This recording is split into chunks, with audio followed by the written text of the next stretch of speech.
Une autre affaire, professeur, muy Arona Niang, donc l'arrestation d'Arona Niang suite à ces déclarations yi nga xamante ne indi woon na ko sur la gestion du Covid-19 donc professeur si wàllu boobu tamit moom jot nañ ko placer aussi en garde à vue ñi ngi xaarandi tamit les derniers développements ci wàllu boobu yow nan ngay interpréter ces propos yi nga xamante ne yëkkati na ko moo waral sax tey jii ñi nga xamante ne nekk nañu ci wàllum sanitaire bi génn nañu ay réaction pour contredire waaye tamit démentir propos yi nga xamante ne exposé na ko. yëgu moon ne sax Arona nañ ko teg loxo de. oui Arona Niang. oui muy biy wax ci affaire géopolitique ak yooyu. exactement. J'étais pas au courant. oui mais j'avais vu. que ni le ministère de la santé. Exactement. avait rendu public un communiqué. bu doon wax ni. mi ngi ñaawlu te dina jël ay responsabilités am gannaaw ay kàddu yu ñu yëkkati doon wax ni personnel de la santé personnel santé bi dañ doon wàll ay nit Covid bi dañ la daan dugal la xawma raakol yooyu si nopp expliqué na si daal lu bari ci masque yeeg yooyu tamit et je pense que en son temps même xawma ndax Sénégal et cetera réagiroon nañu pour présenter leurs excuses parce que le ministère avait également demandé aux concernés de présenter ses excuses yàlla xam na ne xooma ndax jot na ko def am wala jotu ko def. D'accord.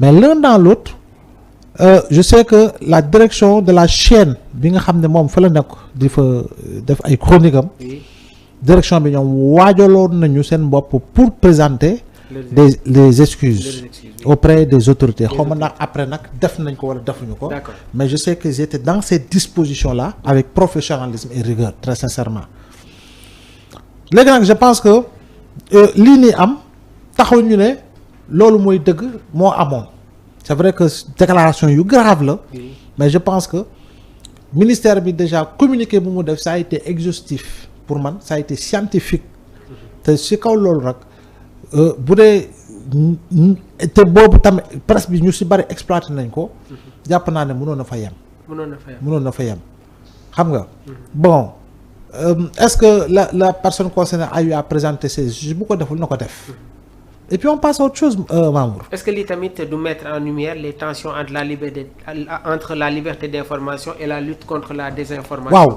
waaw parce que tamit la liberté d'informer oui ne donne nullement le droit de verser dans la désinformation parce que jamono Covid bi dégg nga fi lu ne ay pro vaccin ak ay anti vaccin dégg nga fi ñu naan la man duma vacciné wu bés boo vacciné wu dans 5 ans da ngay dee dans 5 ans dina dal sa kaw on ne sait jamais on xamuñu mais xam nañu médecine réagir na avec rapidité avec célérité par rapport à des recherches si feebar boo xam ne li mu faat ci doomu aadama soit SARS-CoV-2 boobu li mu faat ci doomu aadama si dans bu gàtt boobu jéggi na dayoo Sénégal chaque jour nga dégg 100 morts 50 morts 200 morts 91 morts lu nekk dëgg ko fi ñu naan la waroo lii raxasu bi ñëpp am fu bi boo xam ne boo laalee buntu sax pour yow wàll nañ la dara donc je pense que c'était normal jamono jooju coow lu bari vaccin ARN2 bi nga xam ni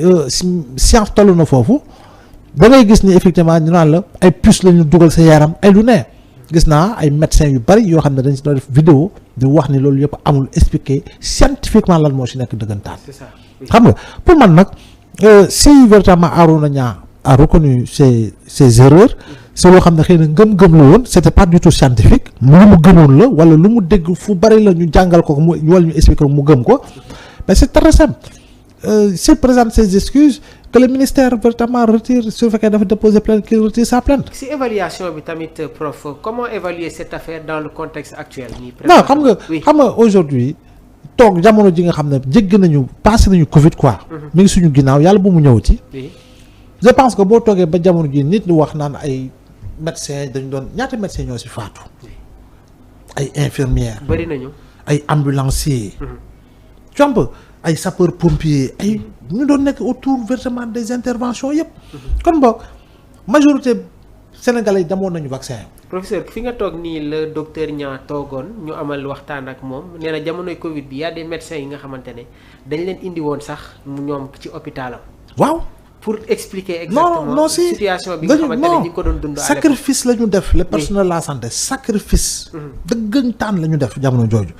kon boog Arona su fekkee ne loolu moo tax ñu teg ko loxo il n'a qu'à présenter ses excuses et que le ministère retire sa plainte. Très bien. Voilà, et qu'il sache que ces propos-là n'étaient pas du tout scientifiques et que le ministère scientifiquement a prouvé le contraire par rapport à la publication d'un communiqué. Très bien. Vous êtes toujours si seen émission bii di face à l'actu donc ñu dalal le professeur Abdoulaye Mbow comme ni ñu koy amalee tous les mardis gannaaw ba mu indiwee tamit une lecture sur l'affaire Azoura Fall Arona Niang fii la ñuy jaare ni tamit dugg sur la reddition des comptes ci wàllum justice professeur tey ci suba am na benn information bi nga xamante ne jot nañ ko muy cette affaire du faux juge bi nga xamante ne nag ñu bëri commencé nañ ci indi ay réactions donc cette affaire a révélé des failles inquiétantes dans notre système judiciaire bi nga déggee information boobu tamit lan nga njëkk a wax professeur. non man ba kooku gëri la. prof kooku ndaanaan la de. pendant tout ce temps. non kooku ndaanaan la. kooku bu demee ba palais de justice nekk fa juge procureur bay joxe bay dóor ay mandat de dépôt. non kooku ndaanaan la. non prof kooku moom beneen affaire la. kooku moom dañ ko war a ne ko kaay def concours quoi. mais prof nous. mais c'est une affaire très grave. Il doit révéler des failles inquiétantes dans notre système judiciaire propre. Comment une personne anonyme peut venir ba am fa bureau yaa ngi dégg bay yore ay dossiers bañ koy jébal ay dossiers non c'est gravissime bon damay waroon kii na rek mais c'est une affaire extrêmement grave. mais professeur. waaw bay yow kon ñaar nit yooyu mu placé sous mandat de dépôt ñooñu dañ leen war a libérer. waaw dañ leen war a bàyyi ñu dem de. oui xam nga. ba pare ñu exécuter ko imagine-toi. oui yow nga joxe mandat de dépôt faux juge qui décerne des mandats de dépôt qui sont exécutés c'est grave hein. non prof lii moom beneen affaire la quoi. c'est grave. mais pour te dire fit de prof. les gens dañoo am fit mais ils sont très astucieux très ingénieux parce que loolu ku intelligent mënu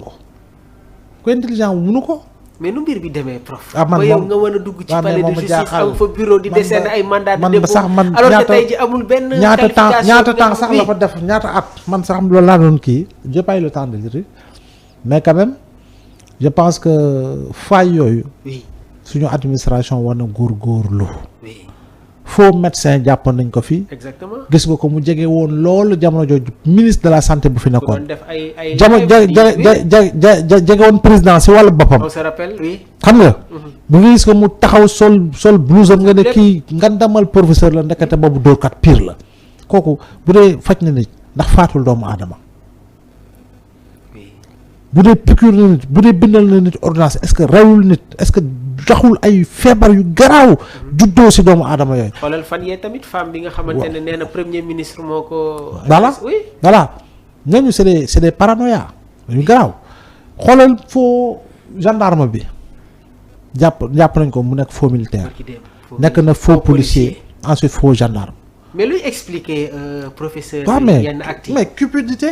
c'est-à-dire que cupidité weesuwul loolu c'est-à-dire que le besoin de vouloir coûte que coûte réussir mais en se basant sur du faux am na ñoo xam ne c'est le cumul d'échecs qui réveille en eux ce sentiment de vouloir montrer que non j'ai échoué c'est le système qui m'a fait échouer léegi yow nga ne je vais trouver un moyen pour prouver au système que mun naa dugg ci système bi léegi yow da ngay dugg ci système bi en te basant sur du faux donc cumul de frustration boobu la te lu ko créé mooy cumul d'échec jàng nga xam nga ni tu es brillant def nga examen tu ne passes pas yow nga jàpp ni ñuy jàll bras long lañu doomu diw lañu et cetera voilà am na luy juddu ci yow et effectivement te c'est une pathologie boo xam ne dafa law ak faux banquier. Oui, faux surtout dans l'administration. Faux maçon,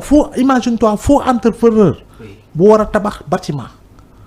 mu dëgër fit def ko. non oui je te dis kooku waxuma la sax nit picc sax ak pigeon yu naaw rey na leen. Comba. Faux footballeur jàpp nañu fii je te souviens de l'épisode de ce Sénégalais de Southampton. bu doon wax ni c'était le cousin de Weah. tu te souviens xam nga histoire boobu est-ce que. xam nga. bañ ko dugalee ci terrain bi. exactement maara dee musiba. xamul lu muy def te créé na blessure créé na lu ne.